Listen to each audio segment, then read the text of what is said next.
এক গ্রামে বাস করত রহিম চাচা। বয়স বেশি হলেও তিনি একাই থাকতেন তার ছোট্ট কুঁড়ে ঘরে। খুবই সৎ ও অতিথিপরায়ণ মানুষ ছিলেন তিনি। কেউ দরজায় কড়া নাড়লে কখনো ফেরাতেন না। এখনই দরজায় জোরে কড়া নাড়ার শব্দ হলো, এত রাতে কে আসলো? কিন্তু পরক্ষণেই সাহস করে দরজা খুলে দেখলেন একজন লম্বা কালো লোক দাঁড়িয়ে আছে। মুখটা অন্ধকারে স্পষ্ট দেখা যাচ্ছিল না। রহিম চাচা জিজ্ঞেস করলেন। কে তুমি বাবা? এত রাতে এখানে কেন?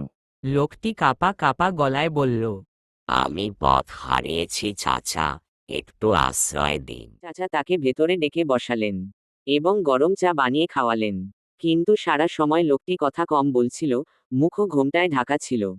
রহিম চাচার মনে কৌতূহল জাগল, কে এই রাতে শুতে যাওয়ার সময় রহিম চাচা দেখলেন লোকটি ঘরের এক কোণে বসে কিছু যেন করছে।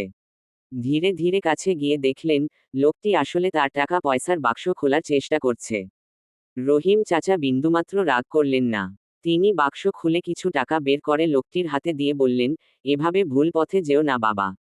তোমার সন্তানদের জন্য সৎ পথে রোজগার করো। আল্লাহ তোমার সহায় হবেন। লোকটি লজ্জায় কাঁদতে কাঁদতে রহিম চাচার পায়ে পড়ে বলল, চাচা, আজ আপনি না থাকলে আমি হয়তো চোর হয়ে যেতাম।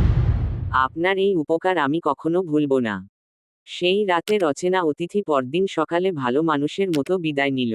পরে শোনা গেল সে তার জীবন বদলে ফেলে এবং সৎ পথে রোজগার শুরু করে। গল্পের শিক্ষা: ভালোবাসা ও সহানুভূতিই পারে একজন মানুষকে বদলে দিতে। ক্ষমা ও সাহায্য অনেক সময় শাস্তির চেয়েও বেশি কার্যকর।